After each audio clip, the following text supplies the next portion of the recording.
Every night, Jack Callahan tucked his children into bed and pretended their mother might walk through the door tomorrow. 3 years of this lie, and he still couldn't bring himself to move her coffee mug from the kitchen counter. Jack was a mechanic who could fix anything with an engine, but he couldn't fix the silence that filled his house after Sarah died. He built homes for other families during the day, then came back to his own broken one each evening. When Claire Benton arrived to care for his aging father, she wasn't supposed to notice how Jack's kids ate cereal for dinner again. She wasn't supposed to stay and help with bedtime stories. And she definitely wasn't supposed to need a place to live when the storm destroyed her apartment. Jack made her an offer that sounded practical but felt desperate. He would build her a home if she would help his children remember what it felt like to have a mother's touch. Two broken people trying to create something whole. But what happens when building a life together means facing the pain they've both been running from? Before we jump back in, tell us where you're tuning in from, and if this story touches you, make sure you're subscribed because tomorrow I've saved something extra special for you. The toolbox had belonged to his grandfather first, then his father, and now it sat heavy in Jack's calloused hands every morning at 5:30. Worn leather handles smoothed by 3 generations of Callahan men, brass corners green with age, and tools inside that had built half the houses in Millbrook over the past 60 years. Jack ran his thumb over the brass nameplate, F. Callahan, Master Carpenter, before setting it in the back of his pickup, truck another day building. Other people's dreams while his own house fell, apart one dirty dish at a time. Millbrook stretched out before him in the early morning light. A town of 4,000 souls where everyone knew your business before you did. White steeples rose above maple trees, and front porches held rocking chairs that had witnessed 3 generations of gossip. It was the kind of place where people waved from their cars and brought casseroles when tragedy struck, though the casseroles had stopped coming about 2 years ago. Even small-town sympathy had its limits. Jack's truck rumbled past Miller's Hardware, where old Pete was already sweeping the sidewalk, past the elementary school, where his kids would stumble through another day without their mother's gentle morning rituals. The Brennan House project loomed ahead, a custom kitchen renovation that would take 3 weeks and pay enough to cover Emma's art supplies and Tommy's growing appetite for another month. He pulled into the driveway and sat for a moment, engine ticking as it cooled. Through the window, he could see Mrs. Brennan arranging fresh flowers in her breakfast nook, humming while her husband read the paper. Their morning dance of contentment looked so easy, so natural. Jack wondered if he and Sarah had looked like that to outsiders before the accident. The memory hit him sideways, as they always did. Sarah laughing over coffee, flour in her dark hair from making pancakes. Tommy, barely 2 then, smearing syrup on everything within reach, while Emma practiced spelling words aloud. The kitchen table covered in homework and art projects and the comfortable chaos of family life. Jack shook his head and grabbed his toolbox. Work was the cure for memory. Work kept his hands busy and his mind focused on measuring twice and cutting once, instead of all the ways he'd failed as a husband and father. Inside the Brennan house, he lost himself in the familiar rhythm of renovation, removing cabinet doors, disconnecting the old sink, carefully preserving what could be saved while gutting what had outlived its purpose. There was something deeply satisfying about taking apart something broken and rebuilding it stronger than before. By noon, his phone buzzed with the school's number. Mrs. Peterson's apologetic voice delivered the familiar news. Tommy had gotten into another fight at recess, and Emma had refused to participate in group reading again. Could he come in for a conference? Jack wiped sawdust from his hands and headed to Millbrook Elementary, where he'd become an unwelcome regular in the principal's office. The fluorescent lights hummed overhead as Mrs. Peterson explained, with the patience of someone who'd had this conversation too many times, that both children were struggling with behavioral issues that seemed to stem from their home situation. They need stability, Mr. Callahan, she said gently. Consistent meal times, help with homework, someone who's emotionally available. I know you're doing your best, but I'm not enough. Jack's voice came out rougher than intended. I know that, Mrs. Peterson. Believe me, I know. Tommy sat in the chair beside him, 5 years old, with Sarah's green eyes and his own stubborn chin, swinging his legs and staring at his untied shoes. Emma had been sent back to class, but Jack had seen the tears she'd wiped away when she thought no one was looking. The drive home was silent, except for Tommy's occasional sniffles. At 8 and 5 years old, his children were bearing the weight of loss that most adults couldn't handle. And Jack, for all his skill with hammers and saws, couldn't seem to build them the security they desperately needed. Home was a 2-story colonial that Sarah had loved for its original hardwood floors and deep front porch. Now it felt too big and too quiet, filled with echoes of laughter that had died 3 years ago. Jack stood in the kitchen doorway, looking at the sink full of dishes he'd meant to wash last night, the unopened mail scattered across the counter, and Sarah's coffee mug sitting exactly where she'd left it on that final Tuesday morning.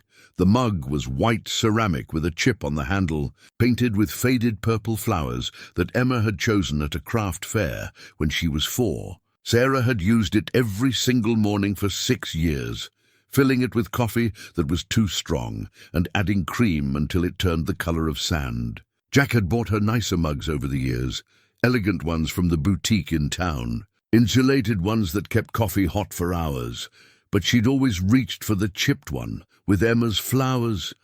He couldn't bring himself to move it. Some days he caught himself setting out a second mug beside his own before remembering. Other days he avoided the kitchen entirely, feeding the kids cereal in the living room while cartoons played on the television. The front door opened with the familiar squeal of hinges that Jack kept meaning to oil. His father's voice boomed from the entryway, gravelly with age and stubbornness. "Jackie, you here? This nurse lady wants to poke at me with her needles."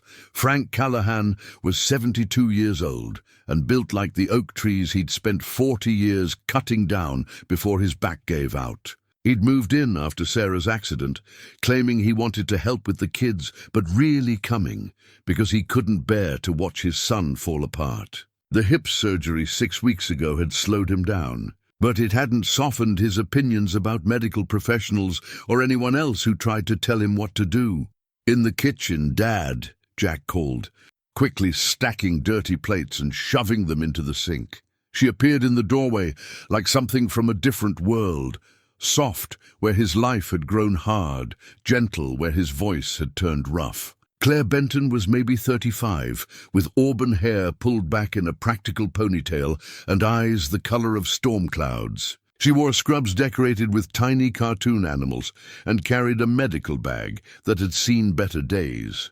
"Mr. Callahan." Her voice held the careful professionalism of someone who dealt with difficult patients regularly. "I'm Claire from Mercy Home Health Services. I'm here to check on your father's recovery." Frank appeared behind her, scowling. "Told her I'm fine, but she won't listen. These medical people never listen." Claire smiled with the patience of a saint. "Your surgeon wants to make sure the hip is healing properly. Mr. Callahan, it'll just take a few minutes." Jack found himself studying her face, noting the tired lines around her eyes and the way she held herself like someone who'd learned to be strong, out of necessity rather than choice. There was something familiar about that posture. He saw it in his own mirror every morning. "You can use the living room," Jack offered. "Kids won't be home from school for another hour." As Claire helped Frank settle into his chair and began her examination, Jack retreated to the kitchen to finally tackle those dishes. Through the doorway, he could hear her gentle questions about pain levels and mobility. Frank's gruff responses gradually softening under her genuine concern.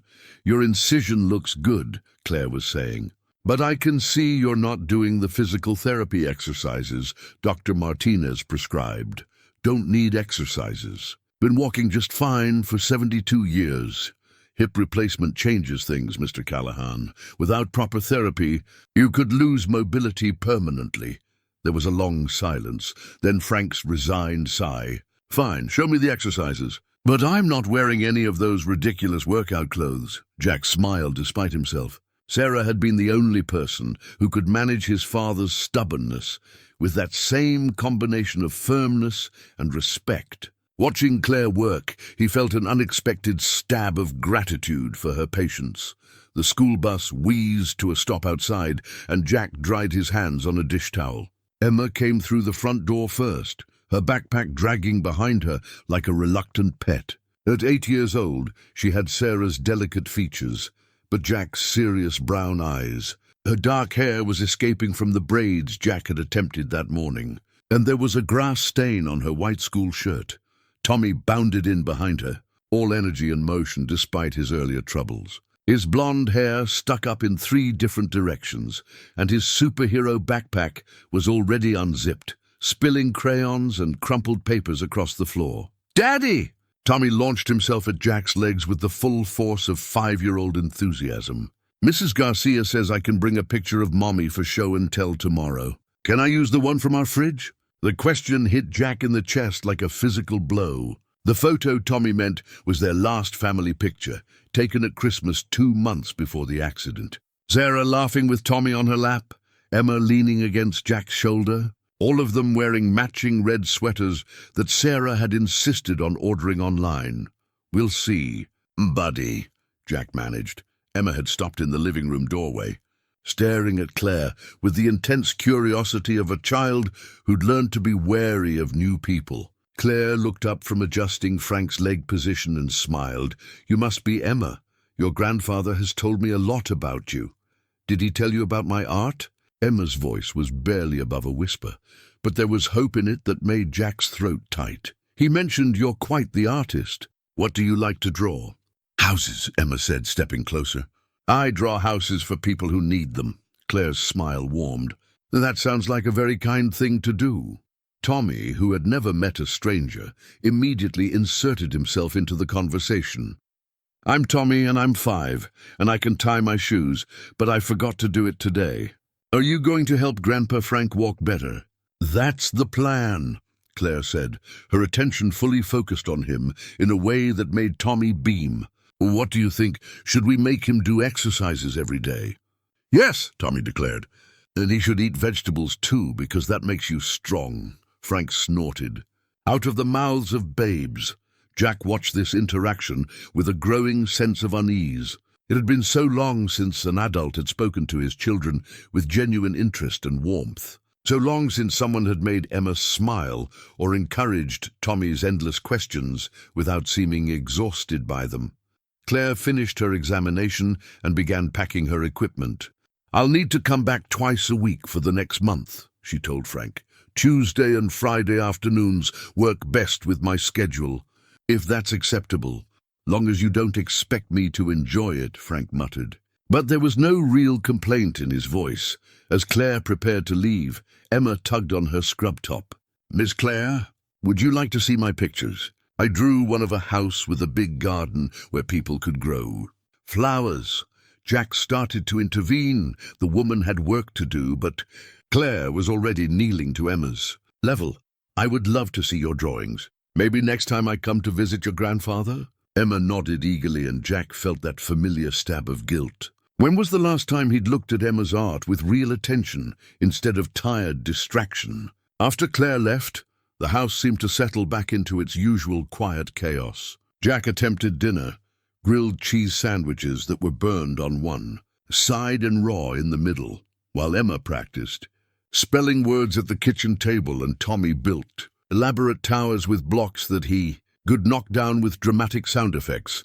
At bedtime, Jack went through the familiar routine of helping Tommy brush his teeth, reminding Emma to put her books away, and reading one story that somehow stretched into 3 because Tommy kept asking questions, and Emma kept finding just one more illustration to examine. As he tucked Tommy into bed, his youngest son looked up at him with Sarah's green eyes and asked the question that broke Jack's heart every single night.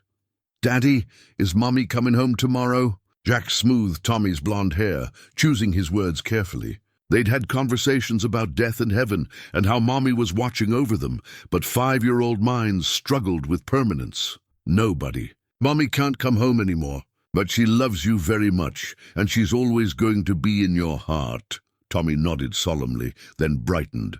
"I liked Miss Claire. She smells like the soap Mommy used to use."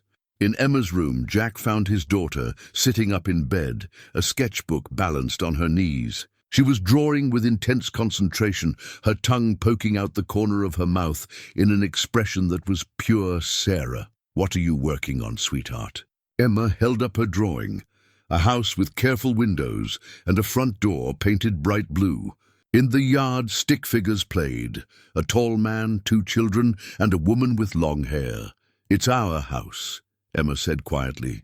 "But with someone to help take care of us." Jack felt his chest tighten. "Emma, I know Mommy can't come back," she interrupted, her voice matter-of-fact in the way children could be when discussing devastating truths. "But Miss Claire was nice to us. And Grandpa Frank likes her. And she didn't look at us like we were broken." The observation was too astute for an 8-year-old, and it cut Jack to the bone. Is that how his children saw themselves, broken? Is that how others saw them? He sat on the edge of Emma's bed and pulled her close. She smelled like strawberry shampoo and childhood, warm and precious in his arms. "We're not broken, sweetheart. We're just sad sometimes." "Sad for a very long time," Emma corrected softly. Later, after both children were asleep, Jack sat on his front porch with a beer and listened to the sounds of evening in Millbrook. Dogs barking in the distance, the hum of air conditioners, the faint music from the high school football field where they were practicing for Friday's game. Frank joined him, moving carefully but independently down the porch steps to settle in Sarah's old rocking chair. "That nurse seems competent," Frank said, which was high praise coming from him. "Yeah, she does." Kids took to her. "Yeah." They sat in comfortable silence for a while. 2 men who'd learned to communicate more through what they didn't say than what they did. "Jackie," Frank said eventually, "you can't keep living like this." Jack took a long pull of his beer. "Like what?" "Like you're waiting for something that's never going to happen. Like you're afraid to move forward because it means leaving Sarah behind." The words hung in the humid evening air between them. Jack stared at the house across the street, where the Morgans were visible through their kitchen window, cleaning up after dinner together. Their movements synchronized by years of shared routine. "I don't know how to do this without her." "Dad?" Frank reached over and patted his son's shoulder with a weathered hand. "You don't have to do it without her, son.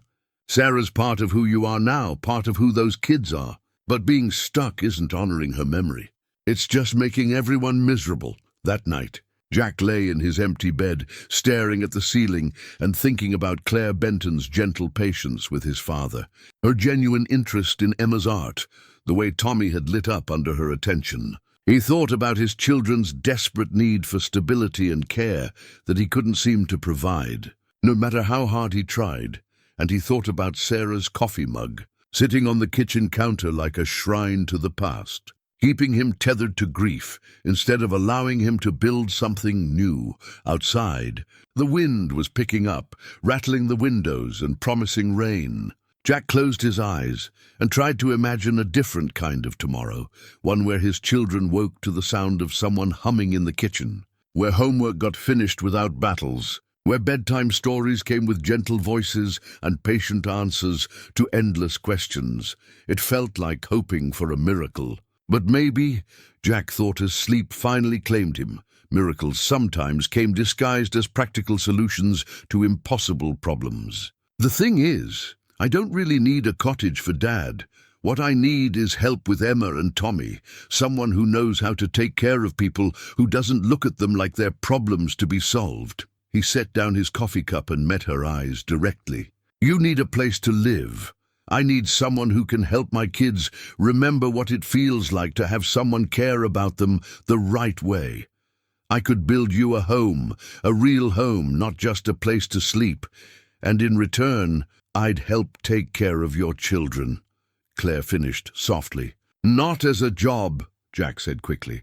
"Not as a nanny or housekeeper, as someone who actually gives a damn about whether Tommy learns to tie his shoes and whether Emma feels proud of her artwork." Claire stared at him, trying to process what he was offering.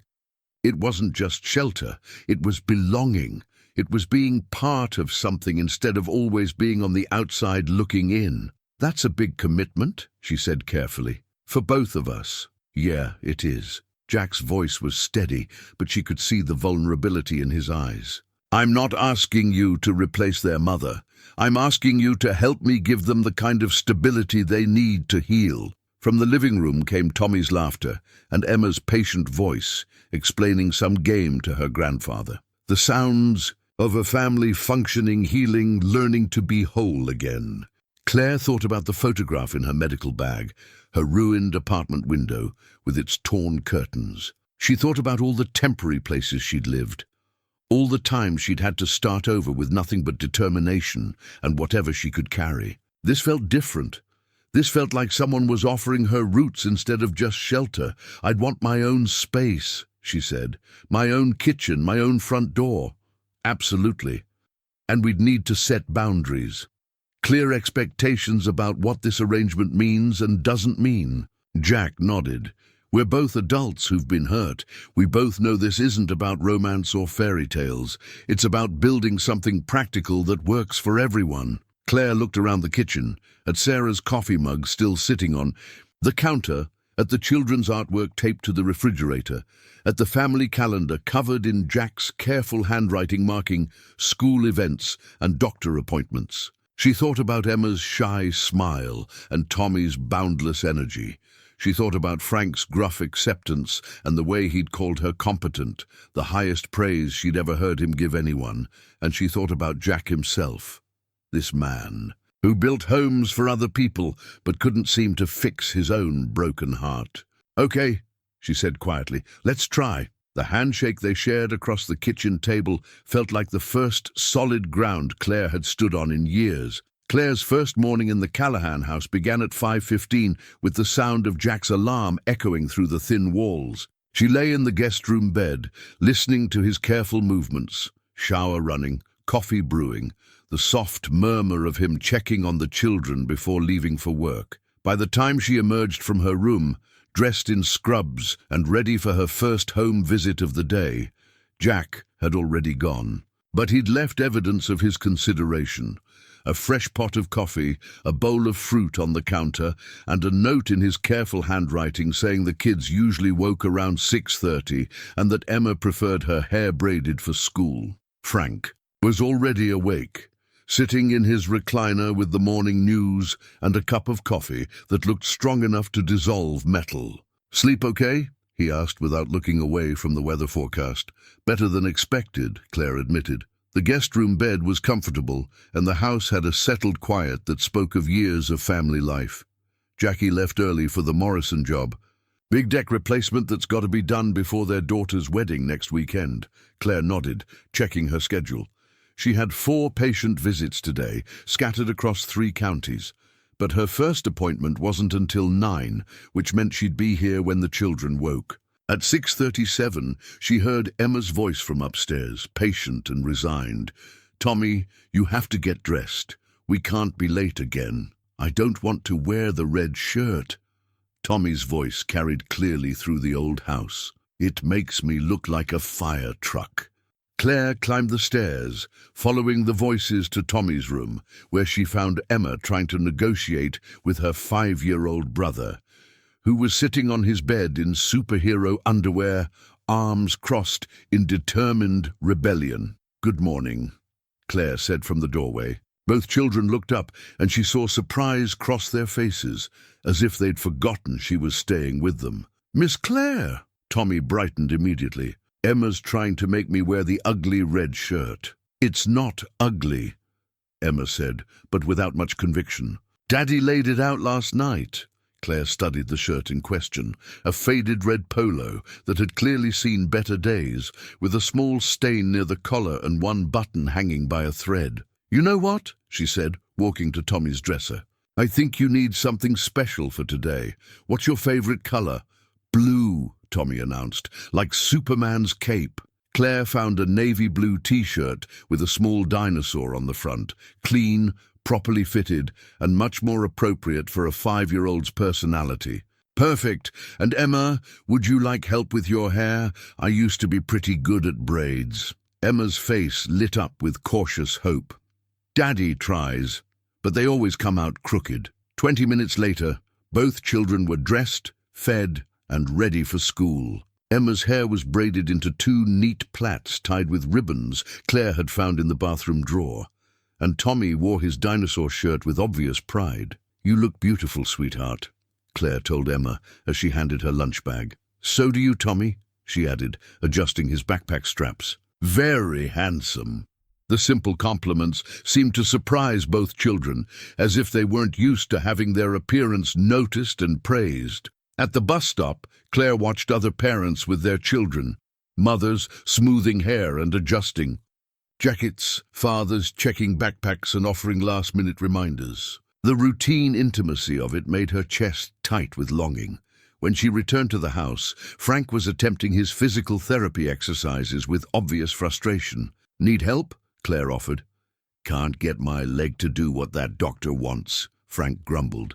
"Feels like I'm trying to bend a rusty hinge." Claire knelt beside his chair and gently guided his movement, her professional training taking over. "The hip joint is still healing.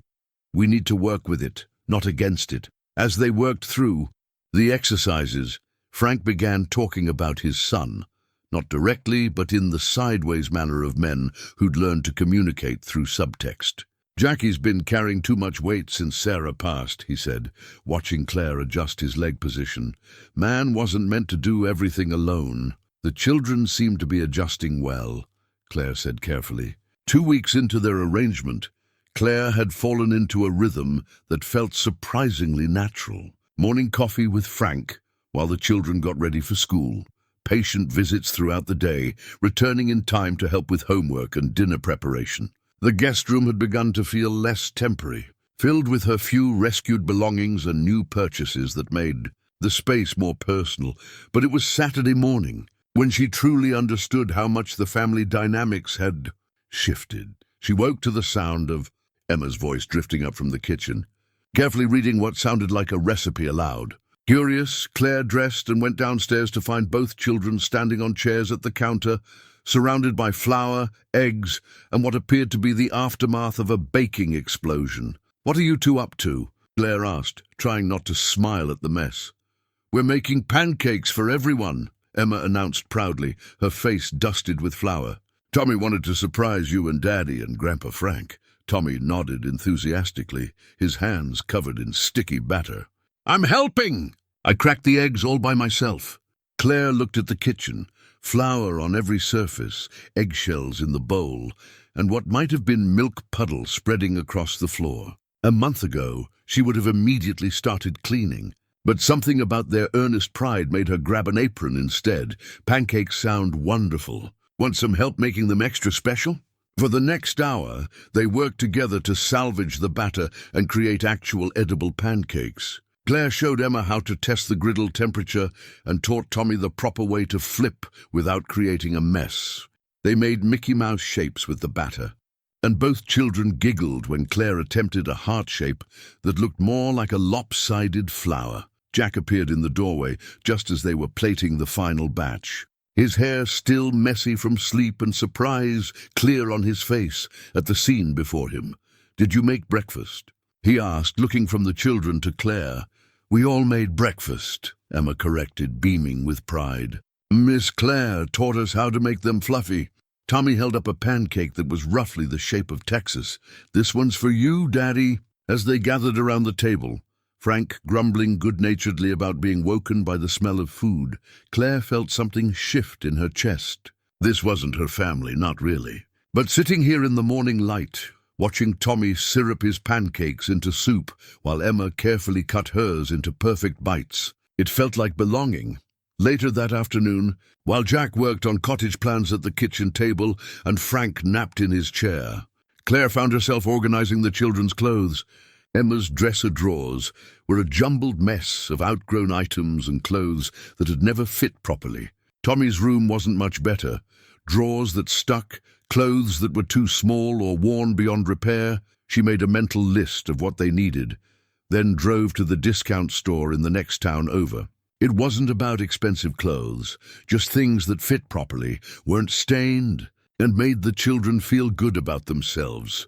When Jack found her that evening, folding small shirts and jeans in the living room, he stopped short. "You didn't have to do that," he said quietly. "I know. I wanted to. How much do I owe you?" Claire looked up at him, seeing the pride warring with gratitude in his expression. "Nothing. It was a gift, Claire. Jack, When was the last time either of your children had clothes that actually fit them properly? He was quiet for a long moment, watching her fold a small pink sweater that would replace the one Emma had been wearing that was 2 sizes too small. I don't know, he admitted. Sarah always handled their clothes. After she died, I just grabbed whatever looked close to the right size. I'm not criticizing you. I'm just helping. That night, after the children had gone through their new clothes with excitement that broke Claire's heart, Jack found her on the porch again. This time, he brought 2 beers. I need to ask you something, he said, settling into the chair beside her. Claire waited, sensing this was important. Are you sure about this arrangement? Because Emma's getting attached to you. Really attached. And Tommy's started asking me if you're going to be his new mom. The words hung between them in the warm evening air. Claire had noticed it too. The way Emma sought her approval, the way Tommy automatically reached for her hand when they crossed the street. What did you tell him? The truth. That you're someone who cares about our family and you're going to live nearby and help take care of him and Emma. And what did he say? Jack smiled ruefully. He said that sounded like what moms do. Claire felt her chest tighten. Jack, I would never intentionally. I know. But I need to know you're committed to this. Because if you change your mind in 6 months or a year, it's going to destroy them. The honesty in his voice made Claire look at him more carefully. In the porch light, she could see the exhaustion he carried, the weight of single parenthood that had aged him beyond his 34 years. I'm committed, she said quietly, to them and to this arrangement, even though it's not what you planned for your life. Claire thought about that. Nothing about my life has gone according to plan. My marriage, my career, losing the apartment, none of it was what I expected. But this feels right in a way nothing has for a long time. Jack nodded slowly. Good, because I found something today. He reached into his shirt pocket and pulled out a small wooden box, polished smooth by years of handling. Claire recognized it immediately as the recipe box she'd seen in the kitchen cabinet, the one she'd been carefully avoiding. Sarah's recipes, he said simply.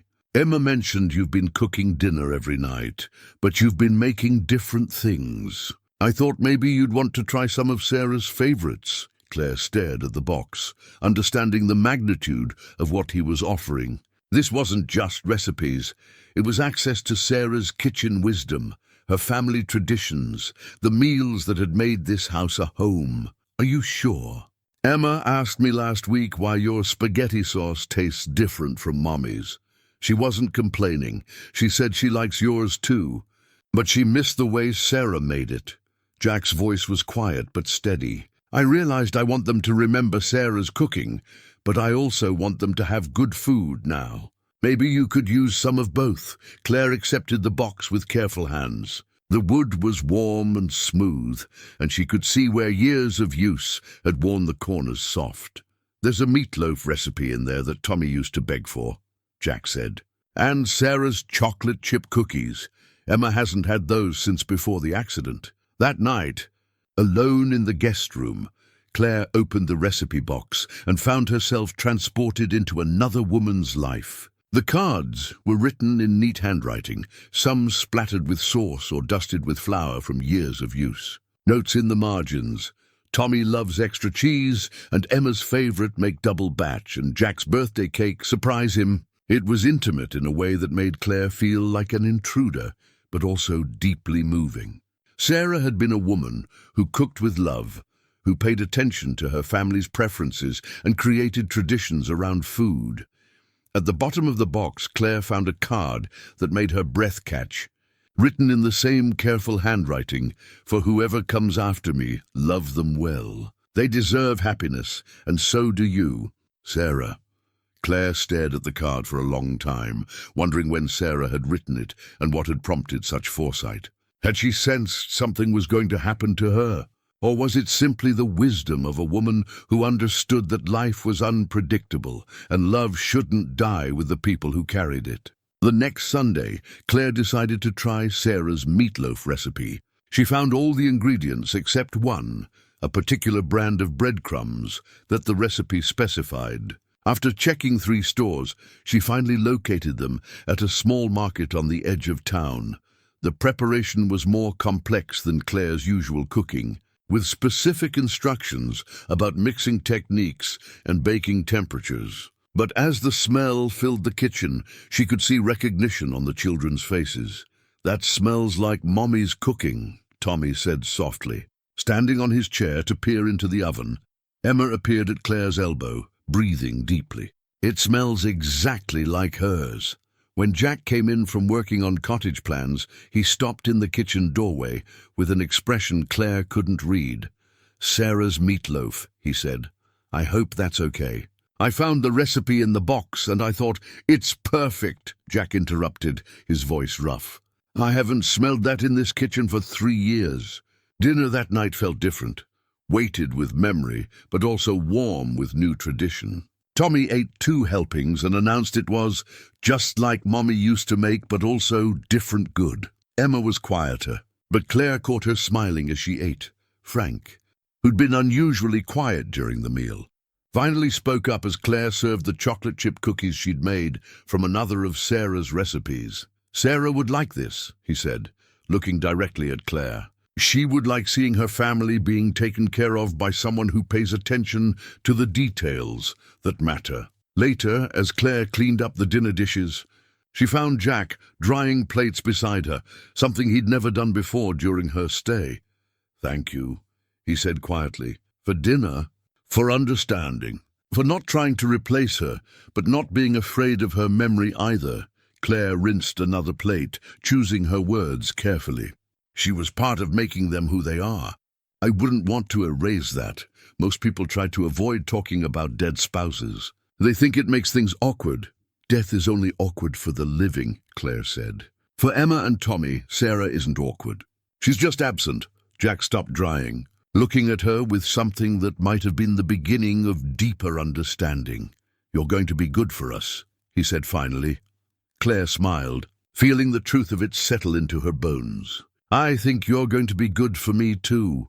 Outside, evening was settling over Millbrook, and through the kitchen window, Claire could see fireflies beginning to blink in the yard. In a few weeks, her cottage would be started, and this temporary arrangement would take on a more permanent shape. But looking around the kitchen, at Sarah's recipe cards now sharing space with her own shopping lists, at the children's artwork on the refrigerator, at Jack's tools neatly arranged on the counter where he'd been working on cottage plans, Claire realized she was already home.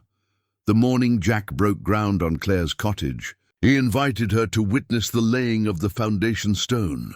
It was a Tuesday in early June, with the kind of clear sky that promised a scorching afternoon, but started cool and promising.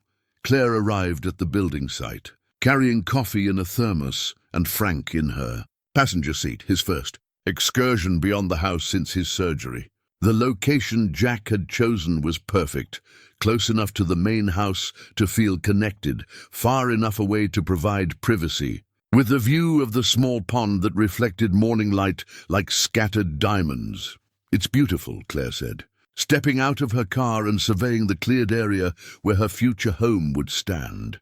Jack was already working, his shirt damp with sweat despite the early hour. He'd marked the foundation corners with stakes and string, creating a rectangle that looked impossibly small on the ground, but would become her entire world. 800 square feet doesn't look like much from up here," Jack said, wiping his hands on his jeans. "But it'll feel bigger once the walls go up." Frank hobbled to a nearby stump and settled himself as if preparing for a show. "Your grandfather built our first house on a foundation half this size," he told Jack. "Raised 3 kids in it too." Emma and Tommy had insisted on coming to watch, despite the early hour. They ran around the perimeter of the marked foundation, Emma stopping to examine wildflowers, while Tommy collected interesting rocks. "Miss Claire," Emma called, "will your house have a garden?" "I hope so," Claire replied. "Would you help me plan what to plant?" Emma's face lit up with the kind of pure joy that came from being needed for something important. Jack knelt beside a wheelbarrow and lifted out a large, flat stone, smooth and grey with veins of quartz running through it like silver threads. He'd carved something into its surface, though Claire couldn't make out what from her angle. "This is the cornerstone," he explained, positioning it carefully at the northeast corner of the foundation. It's tradition to lay it first and engrave it with something meaningful. Claire moved closer and saw what he'd carved. CB and JC, June 15th, built on hope. The inscription took her breath away. It was simple, practical, but it acknowledged that this wasn't just construction. It was two people building something together, based on faith in an uncertain future. It's perfect, she said softly. Jack used a level to ensure the stone was positioned exactly right, then began mixing mortar to set it permanently. Emma and Tommy watched with fascination as he worked, asking questions about why stones needed to be level and what mortar was made of. "Can I help?" Emma asked. Jack showed her how to smooth the mortar around the stone's edges, guiding her small hands with his work-roughened ones. Tommy demanded his turn, resulting in more mortar on his shirt than around the stone. But Jack was patient with both children, watching them work together. Claire felt something shift in her understanding of this family. Jack wasn't just a grieving widower struggling to raise his children alone. He was a man who built things to last, who took time to teach his children, who thought about tradition and meaning even in practical tasks. "There," Jack said, stepping back to examine their work. "That stone will be there long after we're all gone. Will my house last that long?" Emma asked seriously. "If it's built right," Jack replied, "and if the people who live in it take care of it."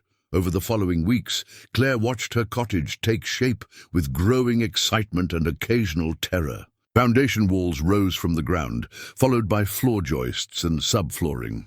Jack worked on it every evening after his regular jobs, sometimes by the light of work lamps when daylight faded. Emma appointed herself the official cottage inspector, arriving at the site each afternoon with her sketchbook to document the progress. She drew detailed pictures of each stage of construction, creating an inadvertent record of how something beautiful grew from careful planning and daily effort. Tommy was less interested in the building process, but fascinated by Jack's tools. Under careful supervision, he learned to use a small hammer and was assigned the important job of collecting stray nails. His enthusiasm was infectious, though his attention span meant he often wandered off to chase butterflies or collect more interesting rocks. "You're good with them," Claire told Jack one evening as they watched Emma measure window openings with her own small tape measure while Tommy helped by holding the other end. But as Claire walked through the rooms, all she could think about was how quiet they felt. No sounds of children laughing or arguing upstairs, no Frank grumbling about the news from his recliner, no Jack moving around in the kitchen, making coffee before dawn. Tommy had made her a crayon drawing as a housewarming gift, their family of 4 stick figures standing in front of both houses, connected by a rainbow that arched between the buildings. The drawing was tucked into her medical bag, but she'd memorized every detail. Daddy, tall and smiling, Grandpa Frank with his walking stick, Emma with carefully drawn braids, Tommy with spiky yellow hair, and herself labeled Mama Claire in Tommy's careful kindergarten letters. The Mama Claire designation had appeared gradually over the summer, despite her and Jack's attempts to maintain proper boundaries. It started when Tommy scraped his knee and ran to her instead of Jack for comfort. Then when Emma had a nightmare and called for her through the thin walls. By July, both children used it naturally, and Claire had stopped correcting them because it felt like fighting against the tide.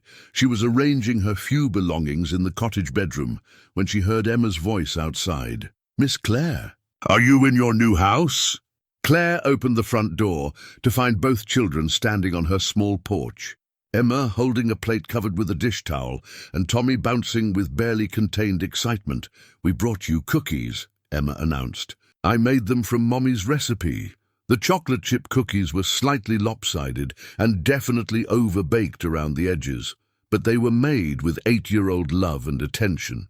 Claire invited the children in for the grand tour, watching their faces as they examined every detail of the cottage.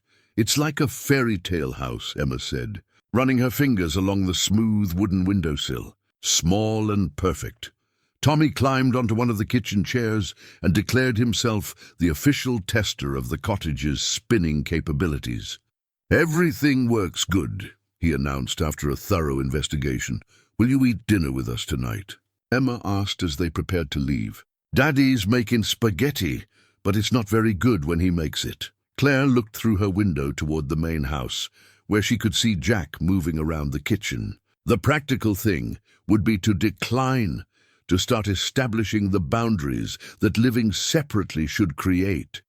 "Please, Mama Claire," Tommy added, using the name that always melted her resolve. "I'll be over in a few minutes," she heard herself saying. Dinner at the main house felt both familiar and strange. Claire sat in her usual spot at the kitchen table, helping Tommy cut his spaghetti and listening to Emma describe her day at summer camp. But there was an undercurrent of change, an awareness that this domesticity was no longer assumed. After the children went to bed, Claire lingered on the front porch with Jack and Frank, reluctant to return to the cottage's solitude. "How does it feel?" Jack asked. "Having your own place again?" "Quiet," Claire admitted. "Really quiet," Frank snorted from his chair. "Damn sight too quiet around here too. House feels empty with you gone." Jack shot his father a look, but didn't contradict him. The next morning, Claire woke in her cottage bedroom to complete silence. No sounds of Jack's morning routine, no children's voices drifting through the walls. She lay in bed longer than necessary, staring at the ceiling and trying to convince herself that this independence was what she'd wanted. She drove to her first patient visit of the day, thinking about boundaries and appropriate distance. Mrs. Henderson, her Tuesday morning regular, was recovering from knee replacement surgery and always eager for conversation. "You look tired." "Dear," Mrs. Henderson observed as Claire checked her incision site, "just adjusting to a new living situation." "Oh, did you move?" Claire found herself explaining the whole arrangement, the storm, the cottage, the family she'd become part of and then stepped away from. Mrs. Henderson listened with the keen attention of someone who'd lived long enough to recognize love when she heard it, even when the person describing it couldn't see it clearly. "Sounds to me like you've got yourself in a muddle," Mrs. Henderson said when Claire finished. "Question is, what are you going to do about it?" "I don't know what you mean. Child, I've been married 47 years. I know what it sounds like when someone's talking about their family. And I know what it sounds like when someone's trying to convince themselves they don't want what they obviously want." That afternoon, Claire returned to the main house to find chaos. Tommy was crying in the kitchen while Jack attempted to clean what appeared to be chocolate syrup out of his hair. Emma was nowhere to be seen. "What happened?" Claire asked, immediately moving to help with Tommy's sticky situation. "Emma had a meltdown about her art project," Jack explained, looking frazzled. "Tommy tried to help by adding chocolate syrup to her paint water. Emma screamed at him. He started crying, and she ran upstairs and slammed her door. Claire gently worked the syrup out of Tommy's hair while he sobbed about not meaning to ruin Emma's picture. "You were trying to help," she said soothingly. "Sometimes help doesn't work out the way we planned. But your heart was in the right place." Once Tommy was clean and calmed down, Claire went upstairs to find Emma. The little girl was lying face down on her bed, her shoulders shaking with quiet sobs. "Emma, sweetheart, what's wrong?" "Everything," Emma said without lifting her head. "The art project is stupid and Tommy ruined it. And you don't live with us anymore and nothing is the same." Claire sat on the edge of Emma's bed, her heart breaking at the pain in the child's voice. "Tell me about the art project. It's for summer camp. We're supposed to draw our family and write about what makes us special." Emma finally sat up, her face blotchy from crying. "But I don't know what to draw, because I don't know what our family looks like anymore." Claire looked at Emma's art supplies scattered across her desk, papers covered with false starts, crayons broken from frustrated pressure. "What do you mean?" "Before, when you lived with us, I knew what our family was. It was me and Tommy and Daddy and Grandpa Frank and you. But now you have your own house, and I don't know if you're still part of our family or if you're just someone who helps us sometimes." The honest confusion in Emma's voice made Claire realize how unclear their new arrangement must be from a child's perspective. "Emma, moving to the cottage doesn't mean I stopped caring about you and Tommy, but it's different. You don't make breakfast with us anymore. You don't read bedtime stories. You don't live here? No, I don't live here. But I'm still part of your life. But not part of our family. The statement hung between them, and Claire realized Emma had identified the central problem with surgical precision. They'd created a family dynamic, then tried to step back from it without defining what remained. That evening, after helping Emma restart her art project with a new approach, Claire found Jack working in his garage. He was building something with intense focus, the kind of project that served as therapy more than necessity. Emma's art project got me thinking, Claire said, leaning against the workbench. Jack looked up from the piece he was sanding. About what? About how confusing this must be for them. One day I'm part of their daily life. The next I'm the lady in the cottage nearby, who sometimes comes for dinner. I know. I've been thinking about it too. Have you regretted building the cottage? Jack set down his sandpaper and looked at her directly. Every damn day since you moved into it. The honesty in his voice made Claire's heart skip. Jack, I know what we agreed to. I know this was supposed to give us both space to figure things out without pressure. But all it's done is make me realize how much I don't want space from you. We barely know each other outside of this crisis situation. I know you hum while you fold laundry. I know you save the last bite of dessert for whoever looks like they want it most. I know you check the locks on all the doors before you go to bed, and you always leave a light on in the hallway in case one of the kids needs something. Those are just habits. Those are the things that make you who you are. And I know I want to keep discovering things like that for the next 50 years. Claire felt tears prick her eyes. This isn't what either of us planned. No, it isn't. I plan to stay stuck in grief forever, and you plan to keep your heart safe by not getting too attached. Jack stepped closer, his voice gentle but determined. But life doesn't care what we planned. I'm scared, Claire admitted. I've been hurt before. I've lost everything I thought was permanent. So have I, but I'm more scared of losing you because I was too afraid to ask you to stay. I don't mean in the cottage. I mean here, with us, as part of our family for real. Claire looked around the garage, at the evidence of Jack's craftsmanship and care. He built things to last, put thought and attention into every detail. That's what he was offering her. Not a temporary arrangement or a convenient solution, but something built to endure. What would that look like? She asked softly. Like what we had before, but without the pretense that it's temporary. Like Emma drawing our family in her art project without having to wonder if you belong in the picture. Through the garage window, Claire could see the cottage she'd lived in for exactly 1 week. It was beautiful, perfectly crafted, and completely wrong for what she actually wanted. I love that cottage, she said finally. I know. I put everything I had into building it for you, but I love this family more. Jack's smile was worth every risk she'd ever been afraid to take. The cottage completion party was Frank's idea. Though Claire suspected he'd been plotting with the children, she arrived home from her Thursday patient visits to find the backyard decorated with string lights and picnic tables borrowed from the church. Half the town seemed to be milling around, admiring Jack's craftsmanship and sampling covered dishes that had appeared as if by magic. Surprise! Tommy launched himself at Claire's legs with his usual enthusiasm. We're celebrating your house. Emma appeared at her side, beaming with pride. Daddy said we could invite everyone to see how beautiful your cottage is. Claire looked around at the gathering, neighbors she'd met through her nursing work. Families from Emma and Tommy's school, even Pete Miller from the hardware store. It felt like the kind of community celebration that small towns did best, welcoming and warm, and completely overwhelming. Jack appeared at her elbow, looking slightly sheepish. Dad thought you deserved a proper housewarming. I tried to talk him out of it, but you know better than to argue with Frank Callahan when he's made up his mind, Claire finished, smiling despite her surprise.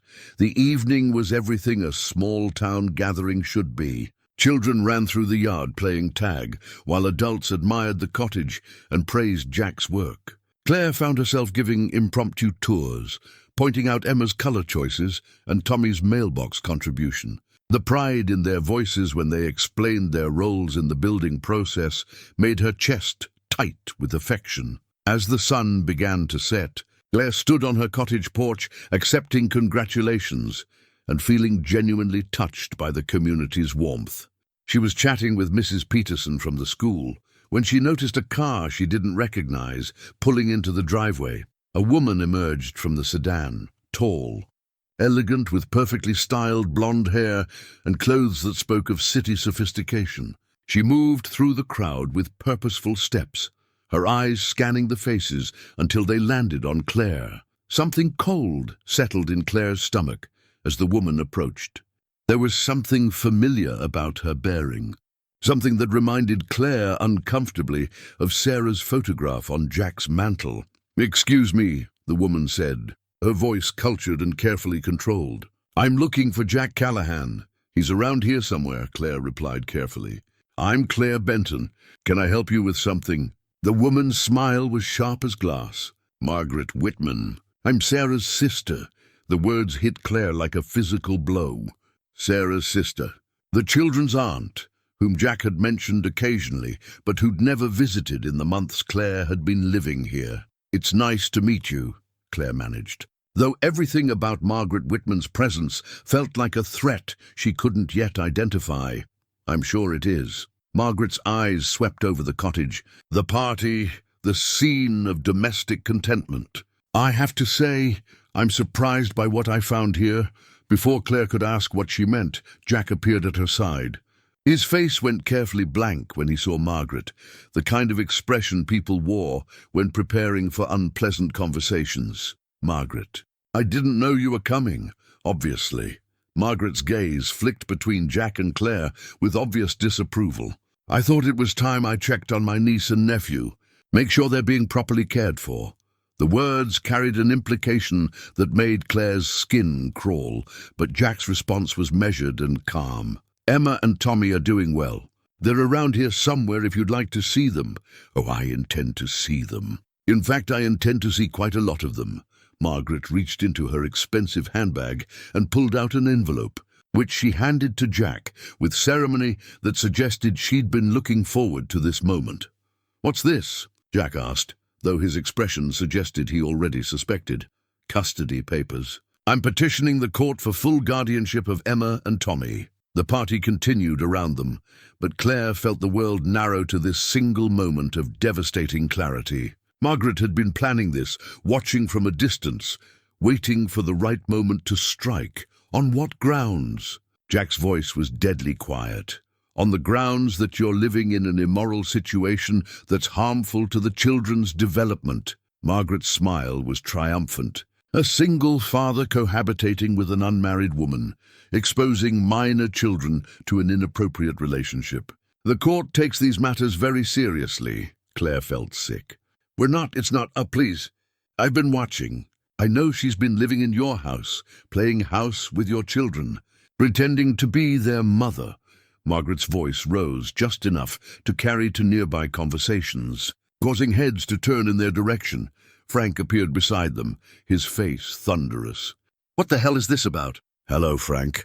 I'm ensuring my sister's children are raised in a proper environment, not exposed to whatever this situation represents." Emma and Tommy had noticed the commotion and were approaching with curiosity, turning to concern as they picked up on the adult tension. "Aunt Margaret," Emma said uncertainly.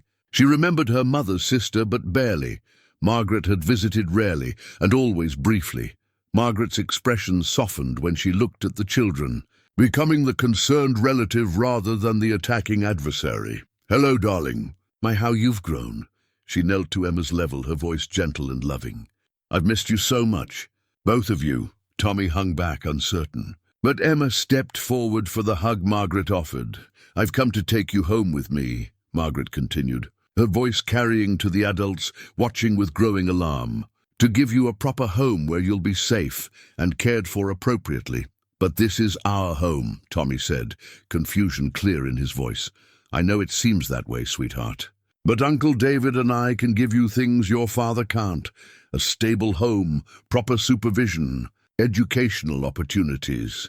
Claire watched the scene with growing horror, seeing how Margaret's words were designed to sound loving while systematically undermining everything they'd built together. "I don't want to leave," Emma said quietly. "I want to stay with Daddy and Mama Claire." Margaret's eyes flashed with triumph at Emma's words. "And that's exactly the problem, darling. This woman isn't your mother, and it's not healthy for you to pretend she is." Jack stepped forward, his control finally cracking. "Margaret, you can't just show up here and—" "I can, and I am. The hearing is scheduled for 2 weeks from today. Until then, I'll be staying in town to document the situation and spend time with the children." She stood, smoothing her skirt with satisfaction. "I've already spoken to several concerned community members who are willing to testify about—" Claire didn't leave that night despite her resolve. She couldn't bring herself to disappear without saying goodbye to Emma and Tommy, and when morning came, she found both children sitting on her cottage porch waiting for her. "Are you going away?" Emma asked without preamble, her eyes red from crying. "Miss Claire, please don't leave us," Tommy added, his small voice breaking her heart. Claire knelt on the porch steps, pulling both children close. "I don't want to leave you. But sometimes grown-ups have to make hard choices to protect the people they love. But if you leave, Aunt Margaret will still try to take us away," Emma said with 8-year-old logic. "And then we won't have you or Daddy." The simple truth of it made Claire pause. Emma was right. Running away now might not solve anything and could leave Jack fighting the custody battle alone. Jack appeared at the cottage door, looking like he hadn't slept. "I've been thinking about what you said. About leaving. And Emma's right. Margaret isn't going to drop this just because you're gone. She'll find another angle, another reason why I'm unfit. This was never really about you. It's about her wanting my children." Claire studied his face, seeing determination where there had been desperation the night before. "I talked to my lawyer this morning," Jack continued. "Bob Henderson's handled my family's legal matters for 20 years. He says Margaret's case isn't as strong as she thinks, but we need to be smart about how we handle the next 2 weeks. What does that mean? It means we document everything, every interaction with the children, every attempt she makes to undermine our family, every moment that shows Emma and Tommy are happy and healthy here." Frank appeared behind Jack, moving more easily now that his hip had healed. "It also means we fight like hell instead of running away." Over the following days, Margaret made her presence felt throughout Millbrook. She took rooms at the inn and made a point of being visible around town, shopping at the grocery store, attending church, chatting with locals about her concerns for her poor niece and nephew. Her strategy became clear quickly. Present herself as the grieving sister who'd finally stepped up to rescue children from an inappropriate situation. She was subtle about it, never directly criticizing Jack, but asking leading questions that planted seeds of doubt. "Has anyone noticed whether the children seem confused about family roles?" she asked Mrs. Peterson at the school.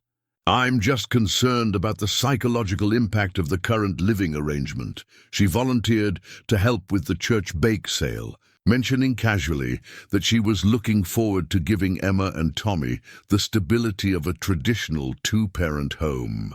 Most devastatingly, she spent time with Emma and Tommy, taking them for ice cream and shopping trips that the children couldn't help but enjoy. She was careful never to criticize Jack or Claire directly in front of them, but she painted pictures of the life she could provide: private schools, music lessons, vacations to Disney World. "Wouldn't you like to have a mommy and daddy again?" she asked Emma during one of their outings, a conversation Emma innocently reported to Claire later. "But I do have a mommy," Emma had replied. "Mama Claire takes care of us, but wouldn't you like a real mommy? Someone who's married to your daddy?"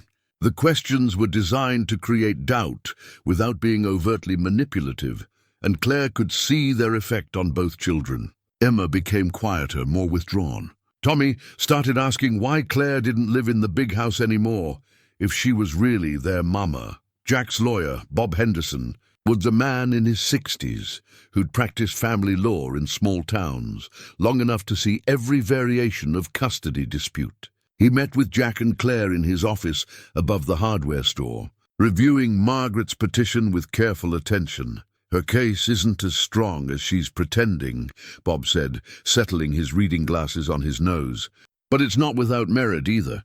The cohabitation issue is problematic, especially in a conservative jurisdiction like this one. We're not cohabitating, Claire protested.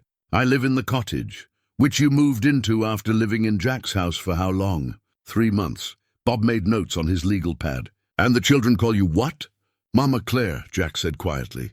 But that started naturally. We never encouraged it, I understand. But from the court's perspective, it looks like you've created a family structure without the legal foundation to support it. Margaret can argue that it's confusing for the children and potentially harmful. Claire felt sick. Every natural development in their relationship was being twisted into evidence against them. What are our options? Jack asked. Bob was quiet for a long moment, considering. Honestly, your strongest defense would be to eliminate the grounds for her complaint. You mean Claire should leave? I mean you should get married. The words fell into the office like stones into still water, creating ripples of shock and possibility. Married? Claire's voice came out as barely a whisper.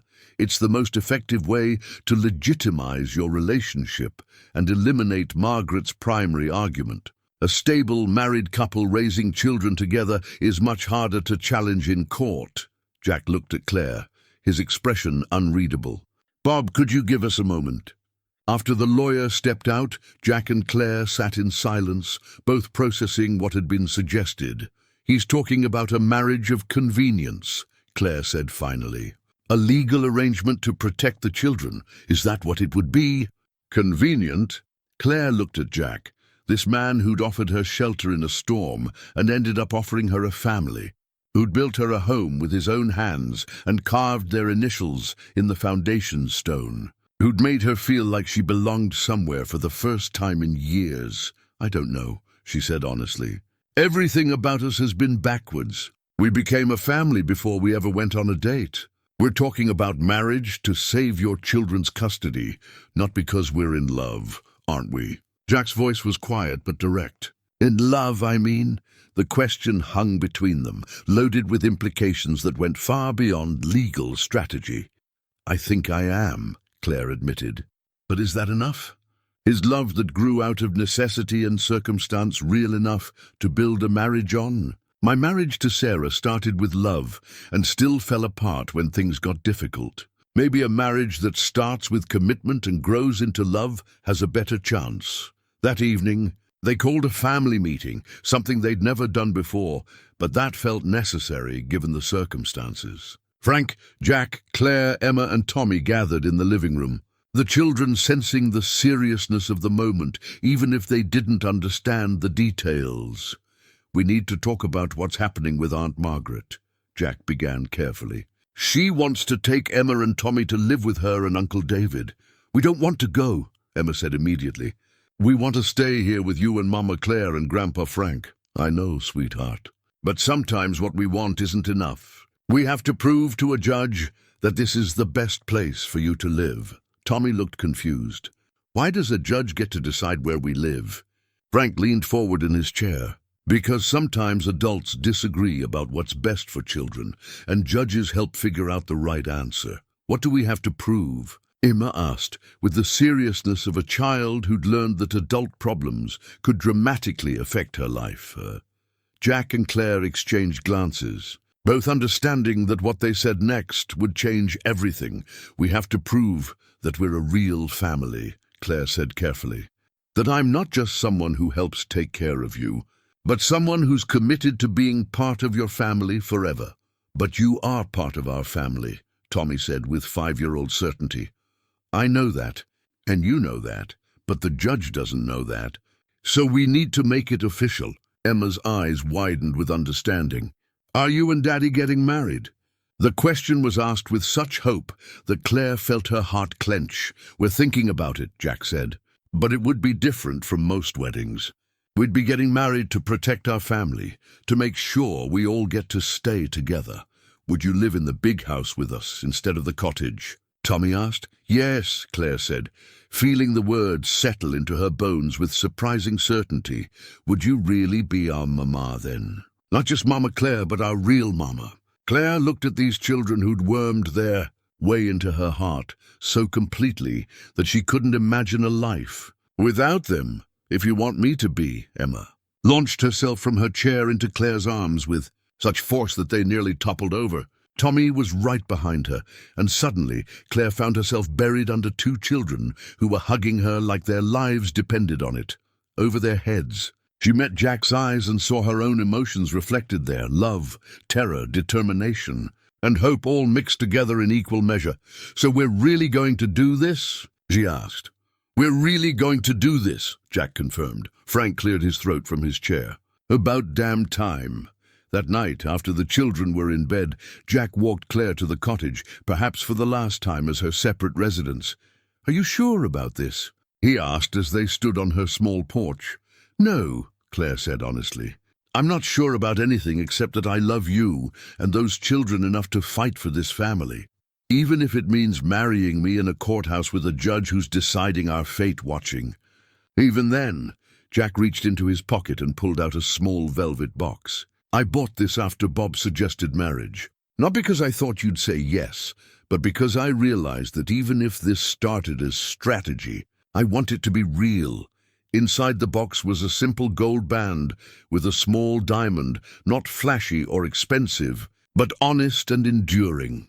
"Claire Benton, will you marry me to save my children, and because I love you and can't imagine my life without you?" Jack Callahan, yes. To all of it, yes. As he slipped the ring onto her finger, Claire realized that sometimes the most important decisions felt less like choices and more like recognition, acknowledging what had already become. True in your heart, the courthouse in the county seat was an imposing brick, building that had witnessed decades of family disputes, and Claire felt its weight as they climbed the steps on the morning of the custody hearing. She wore her best dress, navy blue and conservative, and the engagement ring Jack had given her 3 days earlier. They'd decided to wait until after the hearing to get married, not wanting it to appear as a desperate last-minute maneuver. But Claire kept touching the ring for reassurance, a tangible reminder of the commitment they'd made to fight for their family. Emma walked between Jack and Claire, her hand firmly clasped in Claire's. She wore a pale yellow dress that brought out her eyes and carried a small folder containing something she'd insisted on. Preparing for the judge, "I wrote a letter," she told Claire the night before, "about our family, about why I want to stay." Tommy held Jack's hand, looking serious in his best button-down shirt and the bow tie Frank had insisted on buying him. At 5 years old, he didn't fully understand what was happening, but he knew it was important and scary. Frank walked beside them, his cane tapping steadily on the courthouse steps. His presence was both moral support and strategic. Grandparents' rights added weight to Jack's case, and Frank's 40 years in the community carried influence that Margaret, as an outsider, couldn't match. Inside the courthouse, they found Margaret already seated with her lawyer, a sharp-suited woman from the city who looked like she'd eaten nails for breakfast. Margaret wore an expensive suit and pearl earrings, every inch the successful professional woman who could provide stability and resources. Bob Henderson greeted them with quiet confidence, but Claire could see the tension around his eyes. "Remember," he told Jack and Claire, "answer only what you're asked, stay calm, and let the children speak for themselves if the judge addresses them directly." Judge Patricia Morrison was a woman in her 50s who'd presided over family court for over a decade. Her reputation was for fairness, but also for taking children's welfare seriously above all other considerations. She entered the courtroom with the kind of authority that made everyone sit straighter. "This is a petition for custody modification," Judge Morrison began, reviewing the documents in front of her. "Mrs. Whitman is seeking full guardianship of minors Emma Rose Callahan and Thomas James Callahan, currently in the custody of their father, Jack Michael Callahan." Margaret's lawyer, Ms. Patricia Vance, presented their case first. She painted a picture of concern and propriety, a sister stepping in to provide stability that a single father couldn't offer. "Your Honor, Mrs. Whitman became concerned about the living situation when she learned that Mr. Callahan has been cohabitating with an unmarried woman, exposing the children to an inappropriate relationship that has confused their understanding of family structure." Ms. Vance presented photographs, images of Claire living in the main house, of family dinners, of Claire helping with homework. Innocent moments twisted to look improper. The children have begun calling this woman Mama Claire and indicating dangerous confusion about maternal roles. Mrs. Whitman can provide a stable, traditional two-parent home with appropriate moral guidance. Claire felt sick listening to their family life being dissected and criticized. Everything that had felt natural and loving was being presented as evidence of poor judgment and harmful exposure. When it was Bob Henderson's turn, he stood with the quiet dignity of a man who'd practiced law in small communities long enough to understand what really mattered, Your Honor. Mr. Callahan has been a devoted single father for 3 years, following his wife's tragic death. The children are thriving academically, socially, and emotionally. Ms. Benton is a licensed nurse who has provided stability and care during a difficult time. Bob presented school records showing improved grades and behavior, letters from teachers praising the children's adjustment, and testimony from community members about Jack's character and parenting. The relationship between Mr. Callahan and Ms. Benton has provided healing and stability for grieving children, not confusion or harm. Judge Morrison listened to both presentations with careful attention, making notes and asking pointed questions. When Margaret took the witness stand, she spoke eloquently about her love for her sister's children and her desire to honor Sarah's memory by providing proper guidance. Sarah would want her children raised in a stable environment, Margaret testified. She was very traditional in her values. This current situation, unmarried adults living together, children confused about family roles, it's not what she would have wanted. The implication that Claire was somehow betraying Sarah's memory hit like a physical blow. Claire saw Emma flinch in her seat, and Tommy looked confused by the adult conversation he didn't understand. When Jack took the stand, he spoke simply and directly about his love for his children and his commitment to their welfare. Emma and Tommy have been through tremendous trauma losing their mother, Jack testified. Ms. Benton helped them heal in ways I couldn't manage alone. She didn't replace Sarah, no one could, but she gave them stability and care when they needed it most. Under cross-examination, Ms. Vance tried to paint Jack as irresponsible and Claire as an opportunist, taking advantage of a vulnerable family. Isn't it true, Mr. Callahan, that you offered Ms. Benton housing in exchange for childcare services? I offered her housing because she lost her home in a storm. She provided care because she genuinely loves my children, and now you're conveniently engaged to be married, just in time for this hearing. Jack's jaw tightened. We're engaged because we love each other and want to build a life together. The timing has nothing to do with convenience. When Claire took the stand, her voice was steady despite her racing heart. I never intended to become part of this family, she testified. I was a home care nurse doing my job. But Emma and Tommy needed more than professional care. They needed someone to love them and help them heal. Ms. Vance attacked her motivations and qualifications. You have no children of your own, no formal training in child psychology. What makes you think you're qualified to replace their mother? I'm not replacing their mother, Claire replied firmly. Sarah will always be their mother. I'm just someone who loves them and wants to help them grow up feeling secure and valued. And if this custody arrangement fails, won't you just leave again as you've left every other situation in your life? The accusation was designed to wound, and it succeeded. Claire felt tears prick her eyes, but she kept her voice steady. I've learned that home isn't a place you live. It's people you love who love you back. Emma and Tommy are my home now. I would never leave them voluntarily. Frank's testimony was brief but powerful. I've watched my son raise those children for 3 years, and I've never seen them happier or more secure than they've been with Claire in our lives. She's not trying to replace Sarah. She's trying to help us all heal. The most difficult moment came when Judge Morrison addressed Emma directly. Emma, I want you to tell me how you feel about your current living situation. Emma stood up slowly, clutching her folder. Her voice was quiet but clear. Your Honor, I wrote you a letter about my family. She walked forward and handed the judge her carefully prepared document. Judge Morrison opened the folder and read silently while the courtroom waited. Claire could see Emma's drawing paper clipped to typed pages. The child had been thorough in her presentation. "Would you like to read part of your letter aloud, Emma?"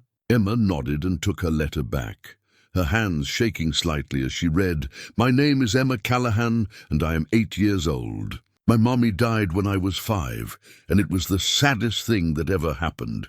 My daddy tried very hard to take care of me and Tommy, but we were all very sad all the time. Then Mama Claire came to help Grandpa Frank, but she helped all of us instead. She makes sure we eat good food and helps with homework and reads us stories. She doesn't try to be exactly like my mommy was, but she loves us the same way mommies love children. Aunt Margaret says our family is confusing, but it's not confusing to me. Daddy is my daddy, Grandpa Frank is my grandpa, Tommy is my brother, and Mama Claire takes care of all of us. That's what families do. They take care of each other. I don't want to go live with Aunt Margaret because this is my home. I want to stay with my family." By the time Emma finished reading, there wasn't a dry eye in the courtroom, including Judge Morrison's. Tommy had started crying quietly, and Claire had to fight to keep her composure. Judge Morrison addressed Tommy gently. "Tommy, do you understand what's happening today?" Tommy nodded seriously.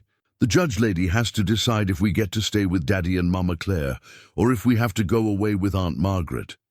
"And what do you want?" "I want to stay home," Tommy said simply. "I want Mama Claire to keep making me pancakes and reading me stories and tucking me in at night."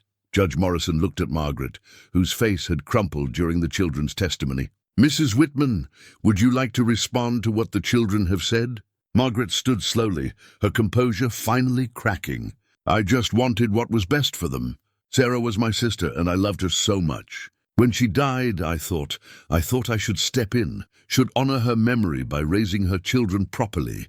Her voice broke. "But listening to them today, I realize they're not confused about their family at all. They know exactly who loves them and takes care of them."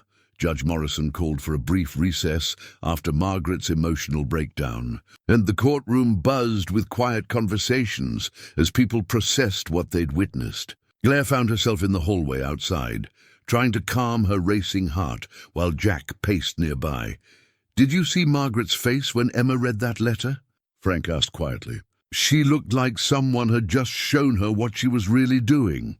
Emma and Tommy sat on a bench with Bob Henderson, who was explaining in child-friendly terms what would happen next. Emma kept glancing toward the courtroom doors, where Margaret had disappeared with her lawyer, her 8-year-old mind trying to process the adult emotions she'd witnessed. "Is Aunt Margaret going to stop trying to take us away?" Emma asked. "I don't know, sweetheart," Bob replied honestly. "But the judge heard everything you said, and she knows how much you love your family." When court reconvened, Judge Morrison had regained her professional composure, but Claire could see the impact of the morning's testimony in her expression.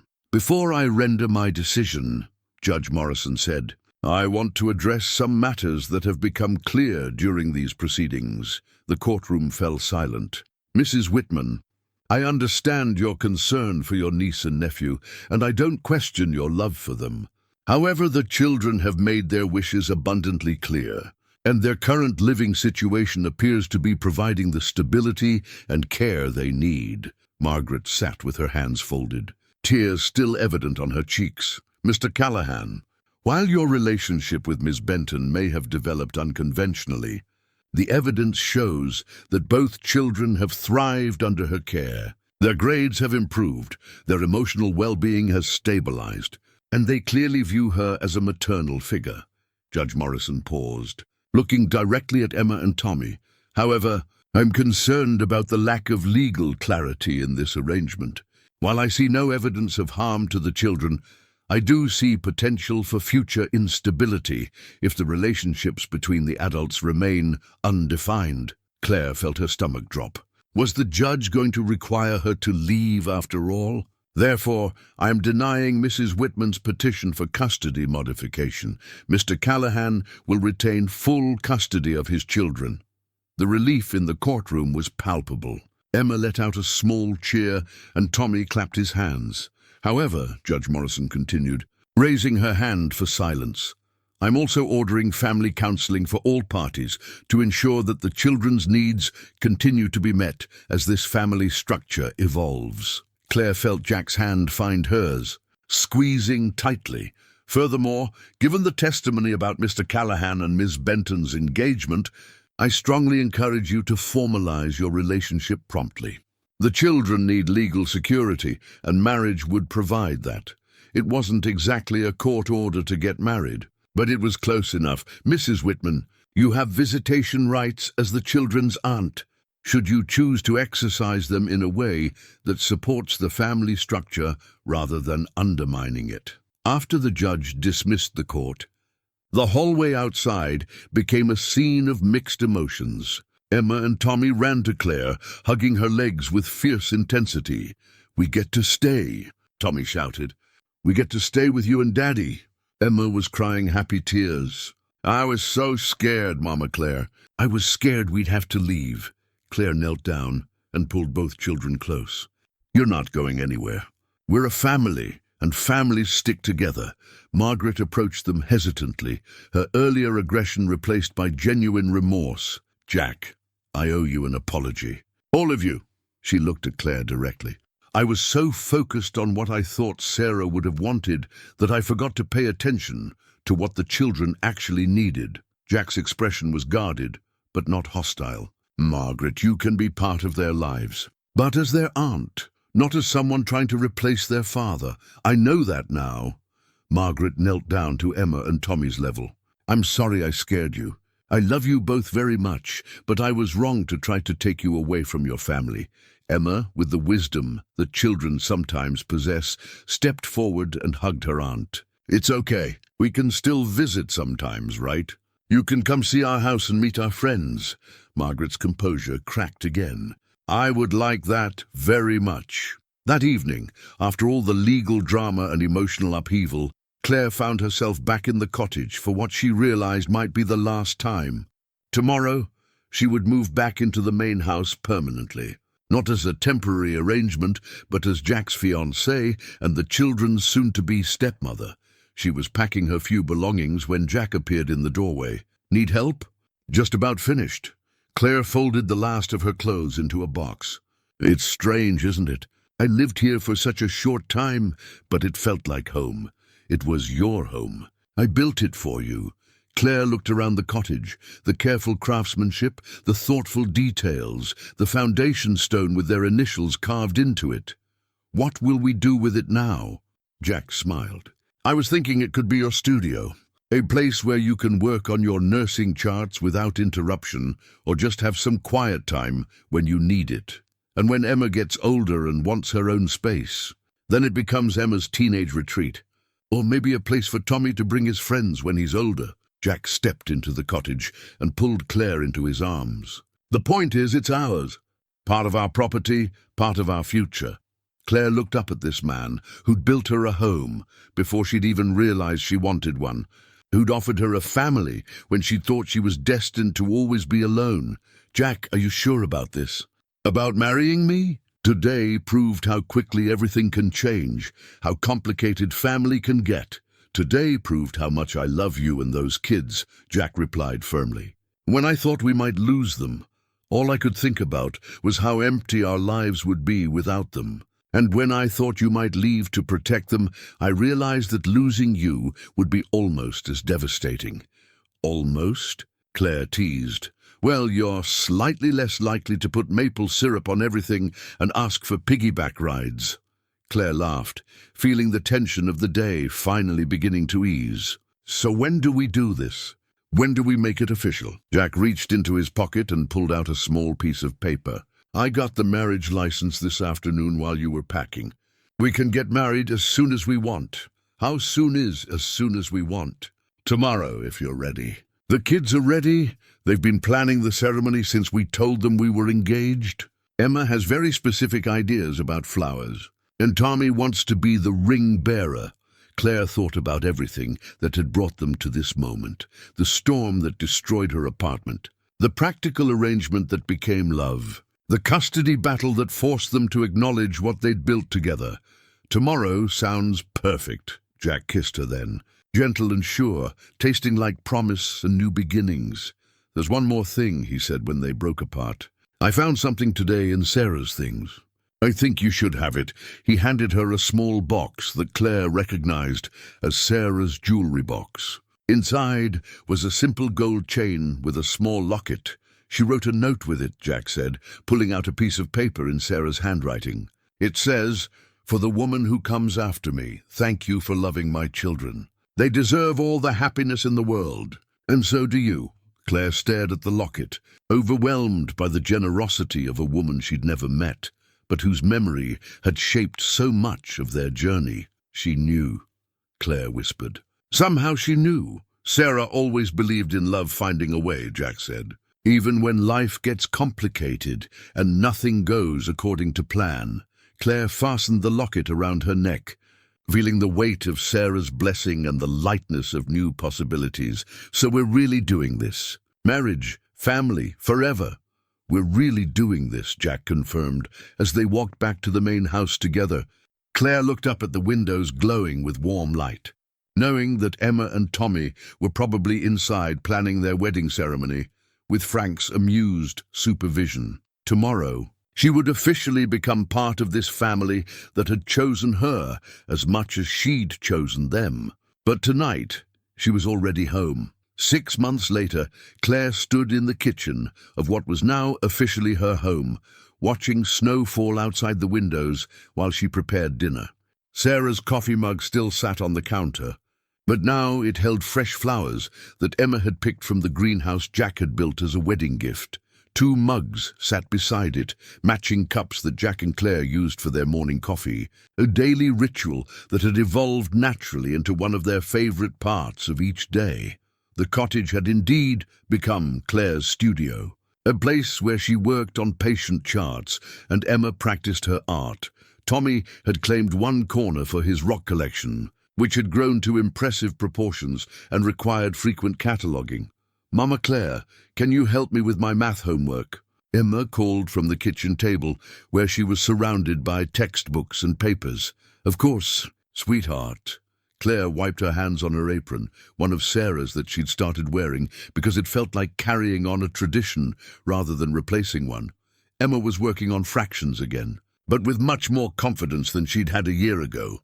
Claire watched her daughter, the word still gave her a small thrill every time she thought it, work through the problems with determination and pride. "I got it," Emma announced, holding up her completed worksheet.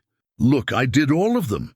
"Beautiful work," Claire said, dropping a kiss on Emma's head. "Your mom would be so proud." Emma had learned to talk about both her mothers naturally. Sarah, who had given birth to her and loved her first, and Claire, who loved her now and helped her with homework and braided her hair each morning.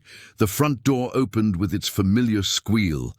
Jack had never gotten around to fixing those hinges, claiming he liked the warning system, and Tommy burst in with his usual energy. "Mama Claire." "Daddy's teaching me how to use the level," Tommy announced, covered in sawdust and beaming with pride. "I helped measure the new shelves for Emma's art supplies." Jack appeared behind him, looking tired but content. His contracting business had grown over the past year, partly due to word of mouth from satisfied customers, and partly because people in Millbrook had decided they liked supporting a family man who'd found love after loss. "How was your day?" Jack asked, wrapping his arms around Claire from behind while she stirred dinner on the stove. "Good. Mrs. Patterson's incision is healing beautifully, and Mr. Johnson is finally doing his physical therapy without complaining." Claire leaned back against Jack's chest, still amazed by how natural this domesticity had become. "How about you?" Finished the Murphy deck, started planning the Henderson bathroom renovation, and had a very important conversation with a 5-year-old about the proper way to hold a measuring tape. Tommy had already moved on to building an elaborate structure with blocks, while Emma worked on a new drawing at the kitchen table. The sounds of normal family life, chatter, questions, the occasional minor dispute about whose turn it was to feed the dog they'd adopted 3 months ago, filled the house with warmth. Frank appeared from the living room, moving more slowly these days, but with obvious contentment. His health had improved dramatically over the past year, partly due to Claire's professional care, but mostly because he had purpose again, helping raise grandchildren and being part of a family that functioned. "Smells good in here," he announced, settling into his chair at the kitchen table. "Emma, show me that drawing you've been working on." Emma held up her latest creation, a detailed picture of their house with all the additions and improvements Jack had made over the year. The cottage was visible in the background, connected to the main house by the garden path they'd built together in the spring. "It's our family house," Emma explained. "See, there's the workshop where Daddy teaches me carpentry. And there's Mama Claire's cottage where she works. And there's the garden where we grow vegetables for dinner." The drawing showed stick figures of their family, but they were more sophisticated now. Emma's artistic skills had flourished under encouragement and art lessons that Claire had researched and Jack had budgeted for. "And see this?" Emma pointed to a small addition to the main house. "That's the new room Daddy's going to build." Claire felt Jack's arms tighten around her, and she smiled at Emma's announcement. They'd told the children just last week, but Emma had obviously been thinking about the implications. "What's the new room for?" Frank asked, though his knowing smile suggested he'd already figured it out. "For the baby," Tommy announced matter-of-factly. "Mama Claire has a baby in her tummy, and babies need their own rooms." Claire was 4 months pregnant, a surprise that had initially terrified her and Jack, but had quickly become a source of joy and anticipation. Emma and Tommy had taken the news with the adaptability of children who'd learned that families could grow and change in unexpected ways. "I'm going to teach the baby about rocks," Tommy continued, returning to his block construction. "And Emma's going to teach drawing. And we're both going to help with diaper changing," Emma added, with the authority of an 8-year-old who'd been researching baby care at the library. After dinner, as they went through their established evening routine, homework completion, bath time, story reading, Claire found herself marveling at how naturally they'd all adapted to being a blended family. Tommy still occasionally asked when his real mommy was coming home, but the questions came less frequently and with less pain. Emma had integrated both her mothers into her understanding of family, talking about Sarah's recipes and Claire's nursing work with equal pride. At bedtime, Claire sat on Emma's bed while Emma showed her the latest entry in the journal she'd been keeping. "I wrote about the custody hearing," Emma said, pointing to a page filled with her careful handwriting. "I wanted to remember how scared I was, but also how brave we all were." Claire read over Emma's account of that day, amazed by her daughter's insight and resilience. "And look at this," Emma said, flipping to a more recent page. "I wrote about when you and Daddy told us about the baby." The entry was titled "Our Family Keeps Growing," and included Emma's thoughts about being a big sister again and her plans for helping with the new baby. "I think the baby will be lucky to have you as a big sister," Claire said, tucking Emma into bed. "Do you think Mommy Sarah would be happy about the baby?" Emma asked quietly. Claire considered the question carefully. "I think she'd be happy that you and Tommy have a family that loves you and takes care of you. And I think she'd be excited about another person to love," Emma nodded seriously. "I think so too. I think she'd like that her children get to be big brother and big sister." In Tommy's room, the bedtime routine involved checking that all his stuffed animals were properly arranged and reviewing the day's rock findings. Tommy had discovered 3 new specimens during his afternoon adventures and needed to discuss their potential classifications. "Mama Claire, will the baby like rocks too?" Tommy asked as Claire pulled his covers up.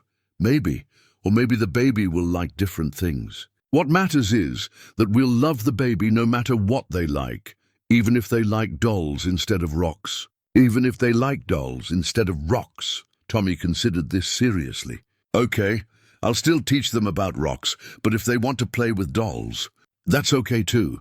Later, after both children were asleep, Claire and Jack sat on their front porch with Frank, watching the snow continue to fall. The cottage was barely visible through the white veil, but its windows glowed with warm light from the space heater Jack had installed for Claire's comfort during her evening work sessions. "Hard to believe it's been a year," Frank said.